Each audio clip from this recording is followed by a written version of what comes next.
Hey everybody, welcome back. This week we're going to do one of my favorite things around here.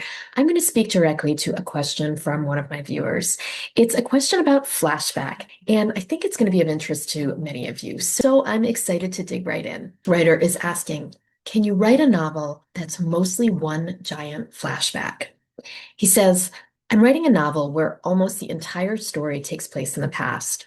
We open in the present, spend most of the book in one long flashback, and return to the present at the end. I don't want to add more to the present just because I feel like I should.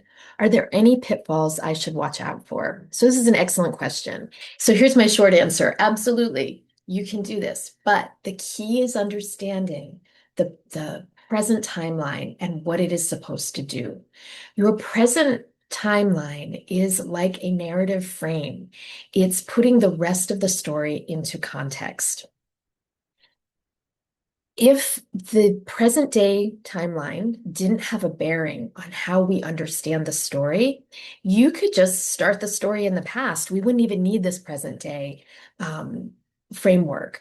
So we want to think about how the novel is different, whether you start in the past or if you frame it in this present day narrative. If there's no difference, then you can make this a lot easier for yourself and just eliminate the present day timeline. Just write the whole thing in the past. It's not a flashback. It's just past tense. And you can just write it this way and you've got your story. However, and maybe the person who asked the question has this gut feeling that there is some value sometimes in telling a story about the past, but using a present day framing to do that. There's lots of advantages to this strategy. But before you dive in and try to wrestle with that structure, you really want to understand why you are doing it. What changes in your story if you use this framework? So the question I usually start with when I'm working with writers is, what can only happen because the character is remembering? Maybe the character finally understands what happened, right? If you're writing about a 40-year-old man and he is telling us about an experience he had in his 20s, it's very likely he didn't have the insight at age 20 to understand that story and present it to us, the reader. They may suddenly realize later on in life that they were wrong and they are reinterpreting their actions and their behaviors from the past. Maybe they've come a long way and 20 years later, they're able to forgive someone that is they're writing about from 20 years past.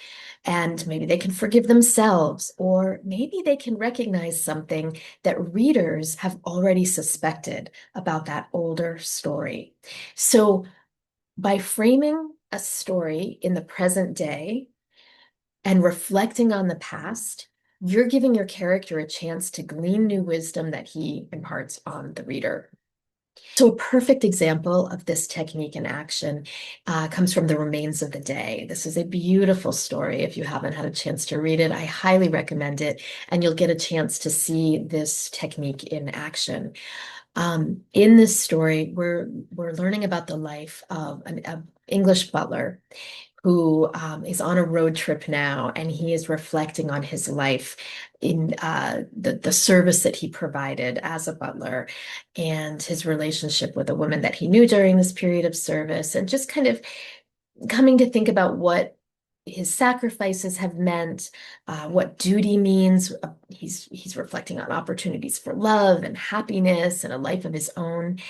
And this novel is really an exploration of memory and longing and regret, and framed this way where we have this older, wiser character looking back on his life. The way that this story is written, we can't imagine it being framed any other way. We really need that old story, but we need it framed within the context of this wiser stage of life. Every return to the present should achieve one of four objectives. I mean, there are no hard, fast rules in writing. I say that all the time around here. So, but generally, if you can follow this, you're going to really ensure that your structure is meaningful and intentional and worthwhile to your reader. When you return to your present day timeline, it should in some way change our understanding of something or raise a new question or add emotional weight of some sort. In other words, it should reveal something that we did not know the last time we dipped into this present day timeline. So you can see how effective and powerful the present day timeline is. It's not something to shy away from. It's not filler. It is as strategic and important and fundamental is that as the story from the past that you're telling. Now, there are some potential pitfalls with this technique. If it's not handled carefully, if those four elements are missing, then that present day timeline can kind of just feel like you're in limbo, like you're in a waiting room waiting for the real story to pick back up again. Readers are just waiting to get to the interesting point. And that is very much what we want to avoid. Because again, this present day timeline is the thing that's making sense of your story. It's the thing that is giving it its depth and its reason to be, really. So if every return to the present makes your reader think, oh, can we just get back to the real story? Then this frame, this narrative frame, is not pulling its weight. And then you need to really think about whether you need it at all, or if you can add some of those elements of change that we just talked about. Another thing about using this kind of narrative frame is you are really trying to strike a balancing act. And it's vital that you not let hindsight flatten your story. So here's where the tension lies. You have this narrator in the present tense who knows how everything ends. And then you have this younger character, perhaps, who doesn't know how things end and is kind of clueless about what all of this means. And those are two very, very different perspectives. You want readers to experience this uncertainty that, say, your younger character experienced, even though the narrator already knows the outcome.